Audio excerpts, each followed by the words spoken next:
রাধে রাধে। প্রিয় ভক্তগণ, সব প্রার্থনা শব্দে হয় না, কিছু প্রার্থনা নীরবতায় ভেসে যায়, আর সেখানেই প্রকাশ পান ভগবান শ্রীকৃষ্ণ। যমুনা থেকে দূরে এক ছোট গ্রাম ছিল, নাম তার শিবপুর। গ্রামের শেষে ছিল একটি পুরনো কৃষ্ণ মন্দির।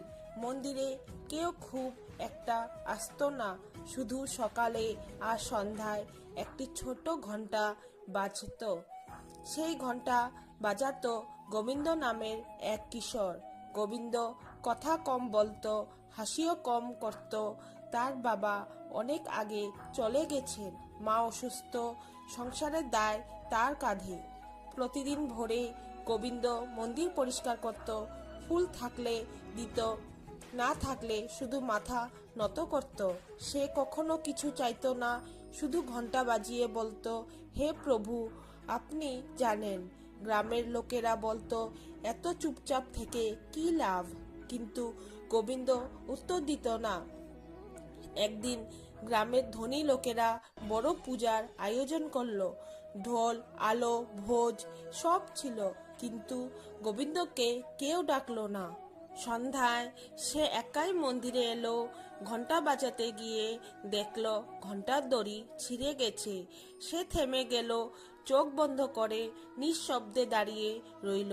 সেই রাতে গোবিন্দ কিছু বলেননি, কাঁদেননি, চিৎকার করেনি, শুধু মনে মনে ভাবল, আজ ঘন্টা বাজাতে পারলাম না, তুমি কি তবু শুনবে?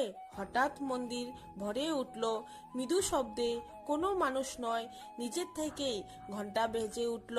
গোবিন্দ চোখ খুলে দেখল এক শ্যামবর্ণ বালক মন্দিরে দাঁড়িয়ে, মুখে করুণ হাসি। তিনি বললেন, যে নীরবে ডাকে তার ডাক আমি সবচেয়ে আগে শুনি। পরদিন গোবিন্দের মায়ের অসুখ হালকা হয়ে গেল। গ্রামের লোকেরা মন্দিরে আবার আসতে শুরু করলো। ভাঙ্গা মন্দির নতুন করে গড়ে উঠল, কিন্তু গোবিন্দ বদলালো না। সে আজও শব্দে নয়, নীরবে ঘন্টা বাজায়। ভক্তগণ, শ্রীকৃষ্ণ শব্দ শোনেন না, তিনি হৃদয় শুনেন। আপনি যদি আজ চুপচাপ কাঁদেন, জেনে রাখুন ভগবান শুনছেন। নীরবে মাথা নত করুন, ভরসা রাখুন, কৃষ্ণ আছে। রাধে রাধে। প্রিয় ভক্তরা, আপনাদের যদি এই কাহিনী ভালো লেগে থাকে তাহলে অবশ্যই লাইক করুন এবং কমেন্টে লিখুন রাধে রাধে। এবং এমন আরও ভক্তিমূলক গল্প পেতে আমার চ্যানেলটি সাবস্ক্রাইব করুন।